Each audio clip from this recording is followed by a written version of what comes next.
So, Ilse, tell me a little bit about yourself as a coach. Yes, hi Sean. I'm so happy to be here. Thank you for this opportunity. So, I help senior leaders find joy and meaning in work again. And I do this through my True North Self Leadership Program, following a specific method that I have developed over the years. And the method is built around a key belief, which is lead from within and transform beyond. Sounds like quite a journey to get there. So, how did you get to this point? Where did you get into coaching? Yeah, indeed. It starts with my own story. So I was quite confused about what I wanted to study and then even what I was going to choose for work. So, what career path I was going to choose. And I made those choices. I have three MAs, three masters in my pocket, but I still didn't know. Then I started working as an HR consultant, without that fire in my belly, really. What happened then was interesting because I obviously interviewed a lot of people because it was about recruitment, headhunting, and development centers, assessment centers. And I interviewed a lot of people, and I kept on hearing this story of people having gone through the same journey as me, which was, relieving for me. But on the other hand, I also thought, that's not correct. That shouldn't be this way. So that kind of planted the seed in me to find a way to help people feel more aligned, making the right choices. And years later, we had moved to Portugal. I was on holiday in Portugal, and I told my husband, "What are we doing in Belgium? Let's move to Portugal," which a bit crazy, but that's what we did. We sold the house and we went. And there I started my journey, my self-discovery journey a bit.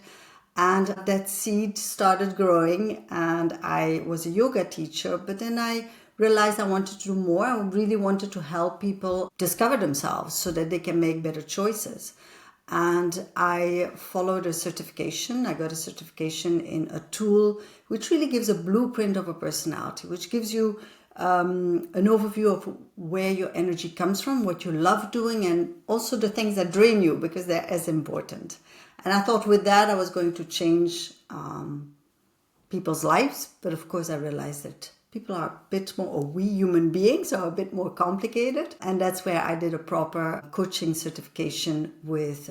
So, to tell you a bit about my coaching journey or business, how it evolved. So, the initial focus for me was on career change. However, I realized with time that I didn't really like it. And it took me a while to realize that, but I learned a lot from it too. I realized actually that my own career dissatisfaction had been driving me creating my business, but it wasn't about switching jobs. It was about the underlying issues. And that's where my personal understanding of self-leadership and alignment helped me really, and is now today the foundation of my business and my coaching philosophy. Wow, what a journey. When you first started in the corporate world, you were in HR, and then you had a moment of self-discovery where you went to Portugal and turned inward. Tell me more about that time in Portugal and some of the things that you learned about yourself. So I first went on holiday with our son, who at the time was 3 years old. And so it was in the middle of winter, and it was sunny. We were on the beach, and he was playing outside. And living in Belgium, I don't know if you know Belgium, but it rains a lot in Belgium. So for me, that was like, oh, I could breathe. I could be outside. It was, yeah. I just felt, I want to change. And of course, I wasn't very happy in my job. Yes, I was having a lot of assignments, and business was doing well. But my heart wasn't in it, and so I felt something was really missing. And that's when I saw that there were a lot of international schools in the Algarve. I was in the Algarve, so I told my husband, "Why don't we move?" He first told me, "You're crazy."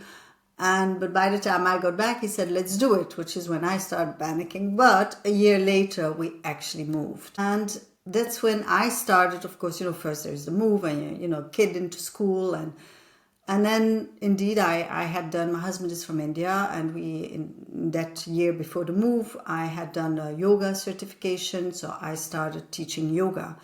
But that's where I thought, okay, I want more. And, I think when there are things that cross your path a number of times, you just have to pay attention to it.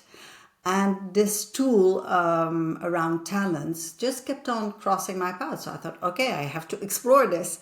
And that's how it then, for me, it was such a light bulb, like, okay, this is who I am. This is what I love doing. And this is what drains me. And that's why, I didn't like this job or that job. Or, it became such a revelation for myself that I thought, people, I have to share this. Other people will benefit from this clearly. And that's how starting using it with people around me. But, in the Algarve, of course, there wasn't that much of a business. But, this is where slowly I understood the power of it, but then also learned, how I was holding myself back. And I thought, okay, more is needed. And that's where then I got into to do a proper that coaching certification. So this is the first time CTI has come up on my podcast. So tell me a little bit about your journey into CTI and what you experienced there.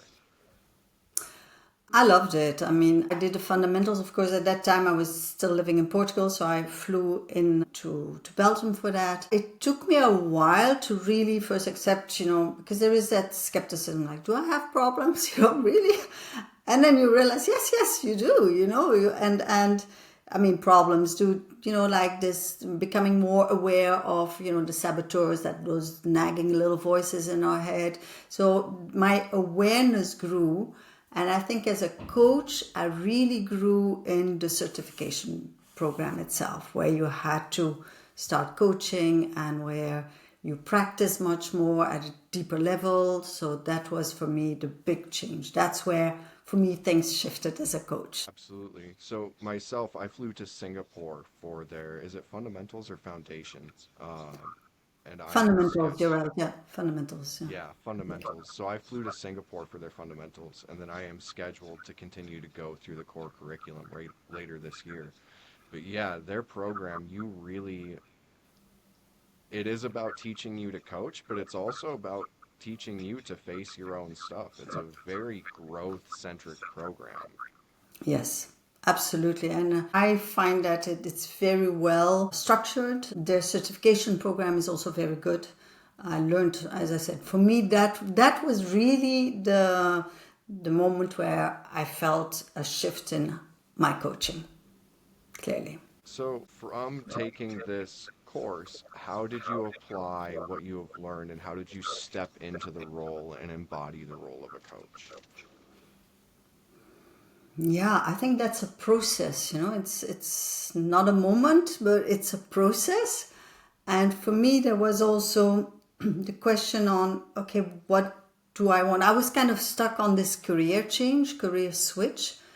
So it did take me a while to actually realize that, this desire to switch careers is actually a symptom of the underlying issues. That's what, the more I coached, the clearer it became to me, is that I wanted to help people, leaders, become successful, reaching their goals, and feel more like themselves, feeling that alignment. That for me was, yeah, it took me a while. I didn't get there in one day. Actually, with a lot of, I was going to say trial and error, but I think it's also a question of listening more to my intuition. That's what I should have done, is that I could feel, okay, this is not it, but I was still going into that and profiling me as a career coach while it wasn't really what I wanted. I also did other certifications, but yeah, this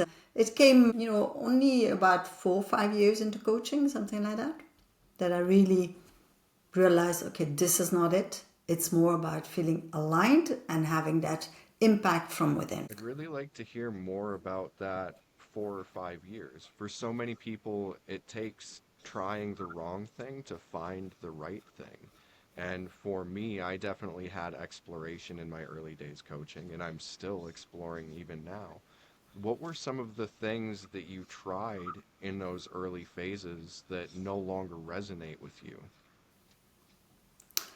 Yeah, a number of things. So I developed programs, tried to follow, I did some certifications, and from there I got programs that I could then sell. It took, well, in those years, we also moved a couple of times. So, there was also that aspect. I think the first 3 years at least, a lot of trying to do things, but then not figuring out exactly why I didn't feel too happy about it, or how I actually wanted to use certain aspects, like this whole idea on talents, on motivators. I wanted to use that because it's such a powerful tool, but the how wasn't clear. And that just took me, trying things out.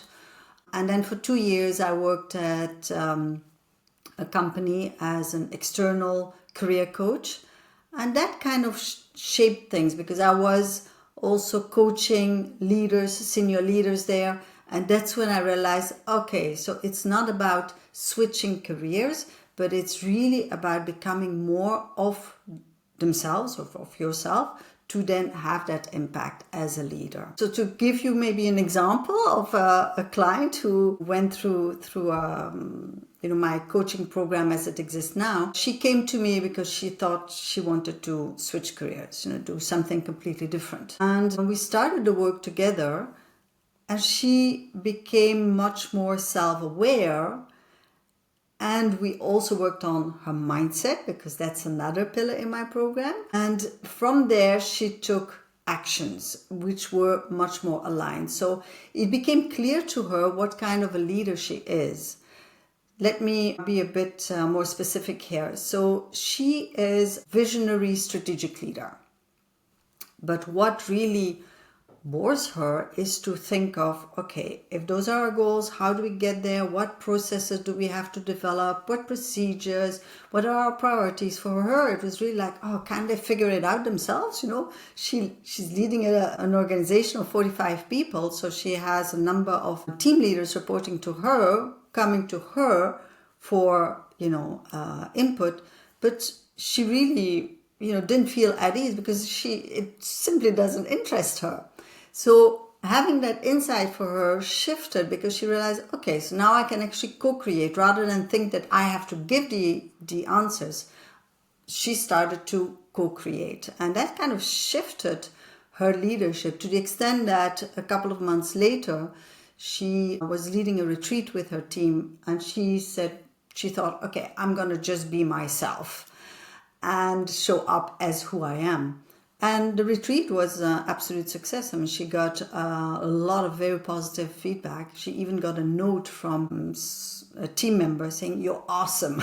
So, and that was just because she understood who she is, and stepped into her power and not tried to be somebody else than she is. Feel like I hear the resonance from that from your own story. And you had the journey and going out and seeking other tools, other certifications, other methodologies, trying and exploring, as we all do, right? The journey is about taking action and being along the way, but through these years of growth, you've developed this system to get people aligned with themselves, but you were your first client. So tell me more about the system that you presently use. How does it work? I have developed a program which in say has 3 pillars. The first pillar is about creating self-awareness. Really this piece of who am I? What do I stand for? Where do I get my energy from? What are my energy drainers? What's the impact I want to have? So really from that, creating that self-awareness. Yeah. The second pillar is around mindset, because that's where, everybody has those little voices, these nagging voices holding us back or making us be in a certain way, which we can all feel is not aligned with who we really are. Even, the way then people lead, maybe from an area where they feel uncomfortable, but they don't know better. So that is the work around mindset. And then finally, there is action. You mentioned it before, unless we take action, nothing is going to change, because change, transformation is 20% through insight and 80% through practice, actions, and that's where it's so important to have that combination. So that's what I work around, or these are the three pillars. And then, of course, the action is very much around whatever the client has as goals. So you have these three pillars: self-awareness, mindset, and action. And I love the way that you talk about action being so important. That's a reoccurring theme that I talk about all the time. Another coach that I recently spoke to said it a really interesting way. Information without action is simply entertainment. And isn't that the truth? Of we can sit here and have the ideas all day, but it's implementing and taking those actions. So when you're working with these senior leaders, do they have an easy time taking action, or do they come to you because they're stuck? I think actually it's a combination, Sean, because they come because they're stuck, because they know they're doing something which is not how they want it to be, but they don't know how to change it. So they then take action. But of course, changing behavior does take time. So it does require practice. And this is where, it's also important as a coach to be there and give them that opportunity to also play around. And while play around in the sense, don't be so hard on yourself. If you fail, that's fine. I remember in my coaching certification, I heard this, fail stands for first attempt in learning. So we can try something out. It might not work out as we want it, but if you also visualize, okay, how could I have done it better? It will help you next time to actually do things in a different way. So the brain is an amazing tool, and I help also clients use their brain to change their behavior, and knowing that it does take time. It's Rome wasn't built in one day, and changing behaviors does simply take time. Absolutely, nothing happens overnight. How long do your typical coaching packages last? Do they have a set time? Well, it's a minimum of 4 months, but very often 6 to a year. I actually have a client with whom I've been working. Well, this month it's going to be 7 years or 8 years. I'm not sure. Actually, I've lost track. 8 years, I think. But in general, it's anything between 4 and 12 months. And some clients also come back after a while. Can also be an acute question, but usually they come back for a number of months again. And I think it's needed because it does take time to also realize who you are, to really accept who you are, embrace who you are, and step into one's power and then change behaviors. I mean, it's not done overnight. We know that. I think that really goes to show the versatility of coaching as well. And different people, different clients have different needs. Many of my programs start with 10 weeks and they can be extended forever. Some people in that 10 weeks, they go, that was enough. I'm good. I can.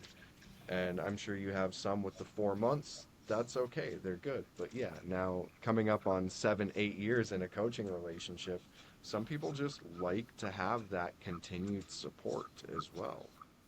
Exactly. I mean, this particular client, we meet every 3 weeks, not every 2 weeks. Generally, I meet with my clients every 2 weeks, but with him, it's every 3 weeks. And for him, it's just, making sure that his compass is into, his towards his true north. So, going into the right direction, and or dealing with stress situation, dealing with a particular issue, but really making sure that he lives the life that he wants. Yeah. Yeah, it's so powerful to Beautiful. have that accountability partner and just somebody that hey, I report to this person on a regular basis. I need to hold myself accountable. I want to show up and say, this is what I have to offer to be able to continue that long term. Yeah, absolutely. A point that you touched on earlier is you presently help people find fulfillment in their current roles, but before that, you were more focused on career changes. Can you tell me about where your focus was before and why you made that shift? Yeah. So before it was really about, let's say a client would come, they said, I'm unhappy in my job, I want to do something else, right? So it's helping the clients find that something else. And there are a lot of exercises that can help clients. So there's a whole journey. What I've come to realize is a lot of clients said they were unhappy in their job, but as we were working on this self-awareness, because this was always a part of my offers, a lot of them actually didn't change job because they could find joy again in their current job. So it was more a question of being realigned with who they were and making tweaks here and there, in their jobs, but not necessarily, leave and go somewhere else or find another job. And that for me kind of questioned is like, okay, is it really about switching job? Is it possible to really be in a job and, when you are reconnected to yourself, when you stand in your power, can you find joy in your current job? And the answer was yes, because people would start doing things differently, would be more aware of what drained them and therefore look for solutions for that, be more aware of their strengths and use them more, be more aware of their values, of that whole piece of who am I and the impact that they want to have. So that's, for me, more important than, in what job you are. Absolutely. And it's about building a life in which you can find fulfillment every day. And for Exactly. me, that was the reason I got into coaching. I was exceptional at working in oil and gas, and I had a 10-year career, but I didn't get to help people the way that I do now, even in a leadership role there, versus working in the personal development side, helping people step into the roles that they're ready to. Such a powerful experience. Yeah. So, you specifically work with senior leaders. Why is that? Um, well, I don't exclusively work with senior leaders. That I also have younger people coming to me, but generally, my clients are people who have come, let's say mid-career and realize, okay, is this it? Isn't there more that I want? There should be more, you know? And there's a bit of that, I wouldn't say midlife crisis, but it's a bit that questioning of, okay, what do I really want? And that what do I really want? The answer really lies in that, who am I?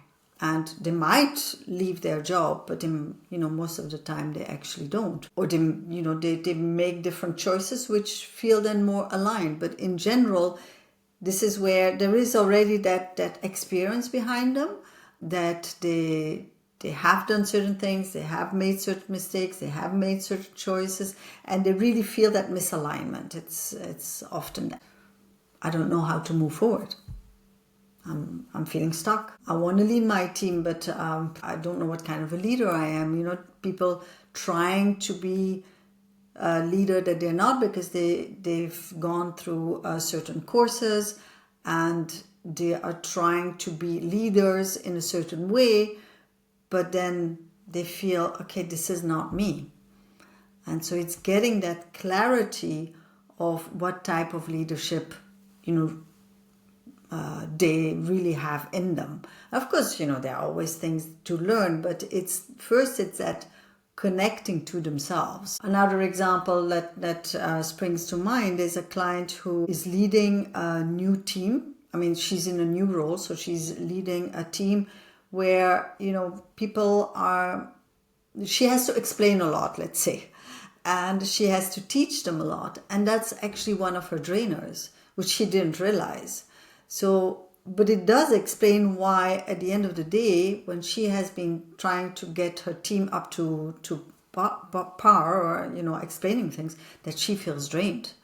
And that was such a revelation for her. She said, okay, so this is it. So, now that she knows that, she can change things on how she approach her team. Let's talk a little bit more about drainers as well for people who aren't familiar with as the concept. What is a drainer and how do they vary from person to person? Yeah.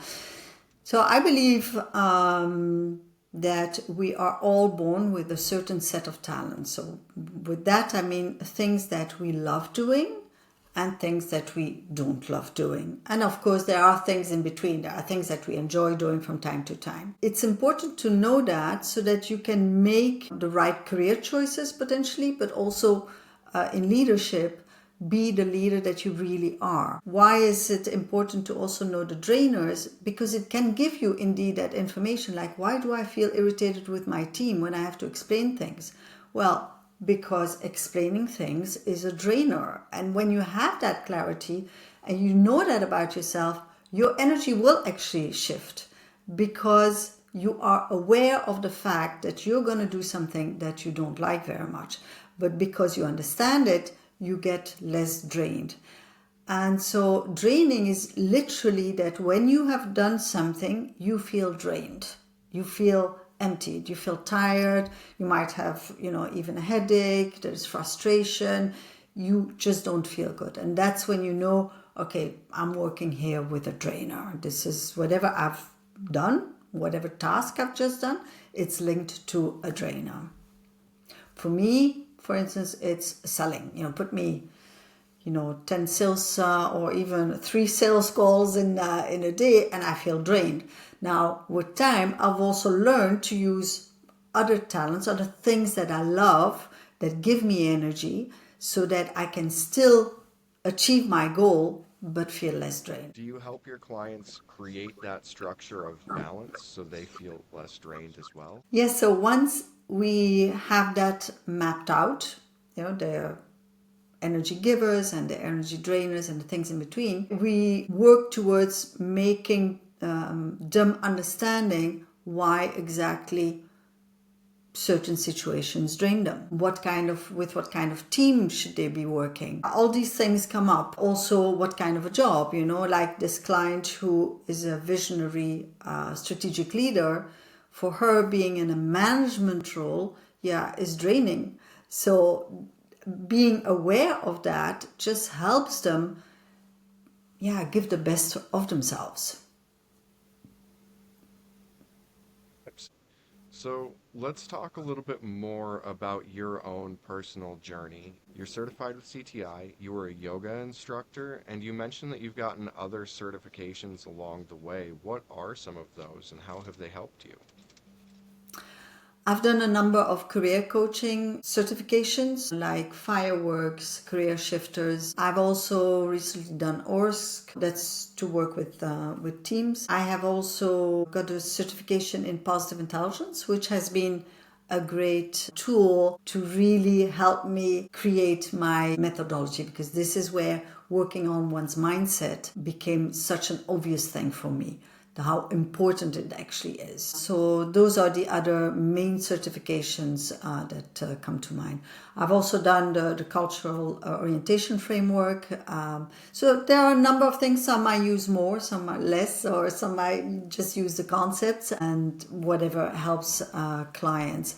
I'm also looking at more working with groups and also groups around mindset, helping teams work better together through this idea of, okay, what are my voices, what is my mindset here, what is therefore the energy that I bring to the group, and how can I change that?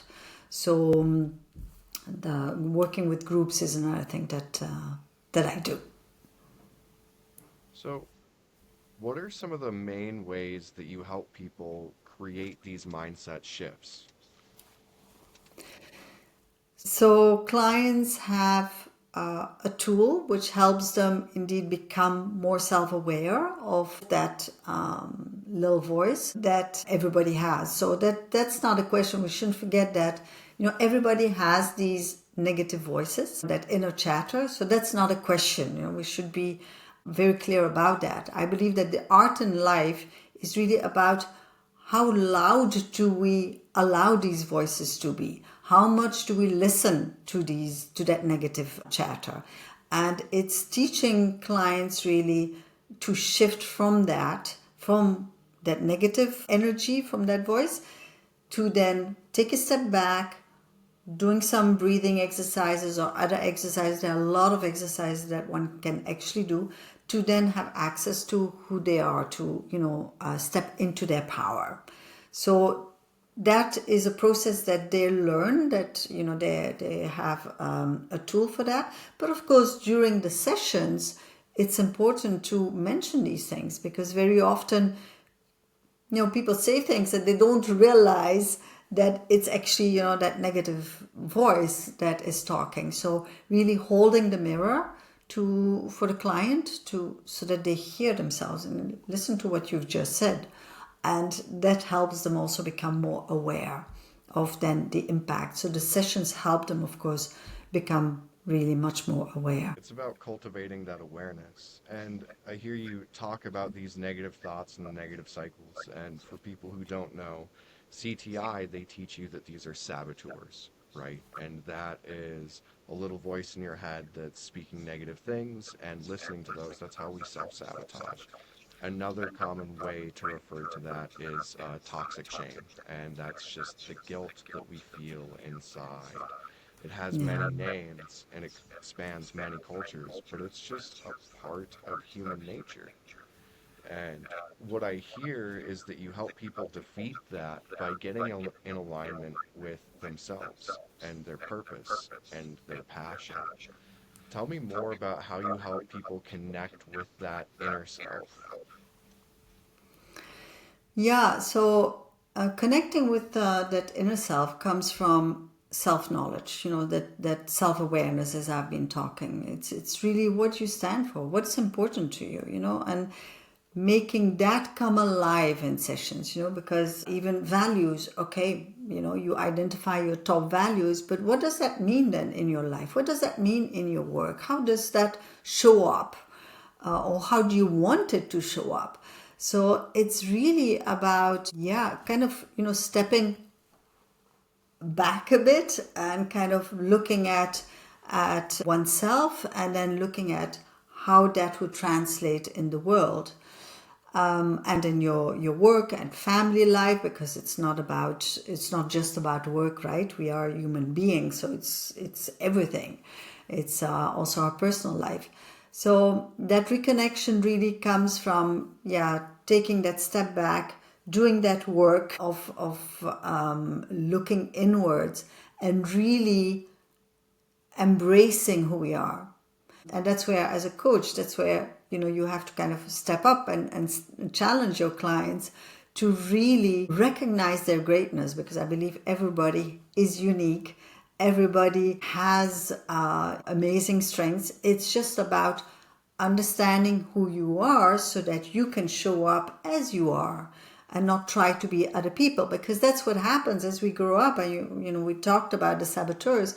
We hear so many things, and we therefore try to, often, for better or worse, we adapt to situations, and we try and grow into somebody we are not, let's say. It's a bit like an onion. You have all these layers, and you have to unpeel those layers to really uncover who you truly are and to connect to that essence. And there are a lot of exercises that clients can do to reconnect to who they are. But it's really embracing that, feeling that power, and then being willing to try things out, because you'll have to translate that into different behaviors and different, developing different habits. So it's first, though, really reconnecting to that essence and really embracing who you are. That's so important, because only when you truly own who you are, you feel good about yourself. And it's not about being perfect, right? It's about just accepting who you are, because nobody is perfect.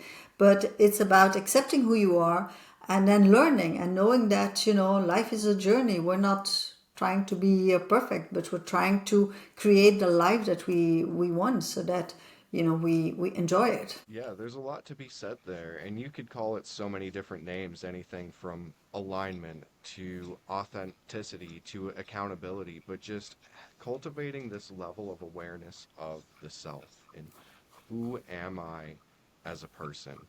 What makes me unique? And stepping into that power, stepping into that value, being aware of that. We all have these intrinsic values. We all have these ideas of what gives us worth. How can we be unique?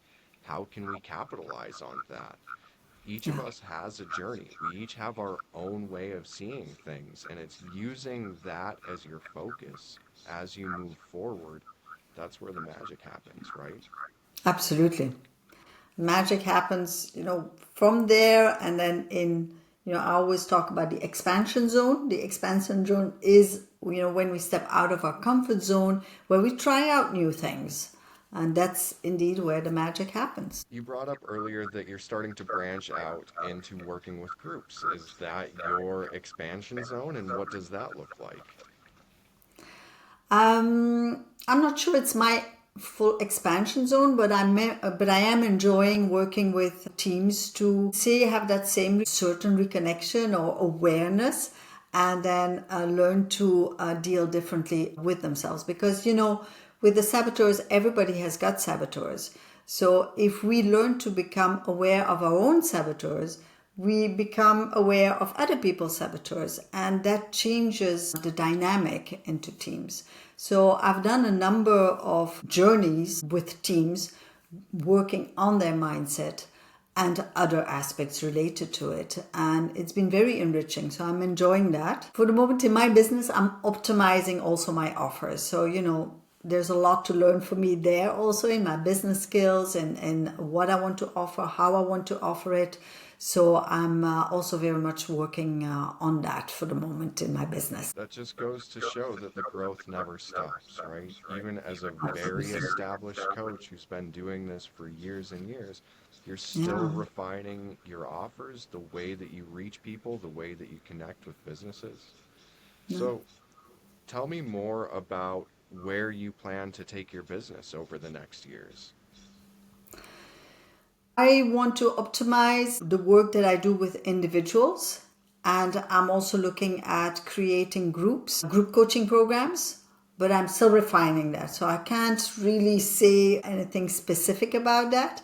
This is where the trial and error also comes in. And while in the beginning of my coaching journey, I was kind of, trying to prove maybe to myself that yes, you want to do career coaching. And that's why it took me a bit of time to realize, no, if it's not working, listen to your intuition, feel it, and your body is giving you signs, so listen to that too, and create new things. And that's indeed, as you say, it's a continuous journey. And yeah, I'm not sure yet, where it will bring me or what kind of programs it will be, but I definitely want to expand my offers further and refine them. So, do you primarily work with corporations or with people one on one? So for me, it's a mix. So I have private clients coming to me. I have corporations coming to me. Corporations can be for one-on-one coaching for one of their leaders, or it can be around for teams. So I have a mix. So I think that's also important in building a coaching business, is that you have different types of income, let's say. So, for people who are just starting on their coaching journey, what advice would you give to them? So my first thing that comes to mind is know yourself. I think given how I work, I think that's for me is really key, and that's also key because not everyone has to be an entrepreneur. That's another myth I find. Everybody has to. You can. Entrepreneurship is glorified, and I think that's not true. And it goes also for coaches. You don't have to be running your own business. You can well be on platforms and be successful. So that, why am I mentioning that, is because knowing yourself also implies, okay, how much drive do you have to set up a business? Because it's not an easy road either. So you need to have that entrepreneurial drive. If you don't, that's fine. Then make the choices accordingly. That's one thing. Then you'll hear about finding your niche. And it's about, yes, trying out coaching different people listening to your intuition. I think that's one thing I could have done faster. So I would say that clarity and confidence comes from action. So try things out. Give yourself also permission to fail, and then to, fail fast. Experiment and, adjust. So those are a number of things. I think also networking, getting the right support. I've invested quite a bit of money also in coaches, business coaches. Finding the right ones is not always easy, but there's so much out there. And there is also support of, networks of coaches, right? You don't have to immediately hire a business coach, but there are so many other ways to also get support. And another thing is, don't think you have to do everything yourself. In today's world with AI and all the tools that are available, you can also outsource a lot. That's the beauty of today's world, I think. So, yeah, it's a lot, but it's about knowing yourself, getting the right support, move ahead, experiment, and develop your unique mechanism that aligns with who you are, or the change that you want to see in your clients. You find out who you are by exploring who you're not. Getting out there and taking action is the reoccurring theme every single time. And it's Yeah, so hard when you have so many other people's ideas of what you should do. And exactly. until you get out there and start trying them, you're going to have no idea. What worked for someone else won't work for you. But coming back to that place of self, learning who you are as a person, using that as your fuel, that will carry you forward. Absolutely. Well said. Yeah. It's really trying things out and reconnecting, and don't do them because somebody's telling you. It's okay. Reconnect to who you, how does it feel? Is it that you have to maybe refine? Did you enjoy it, but you realize, okay, I have to refine this? Or is it something that didn't sit well with you? So it's really indeed, reconnecting to yourself. Definitely. Incredible. Elsa, thank you so much for being here with me today, and thank you so much for having this conversation. How can people connect with you? The two ways. One is my LinkedIn profile. I'm very active on LinkedIn, so that's a very easy one.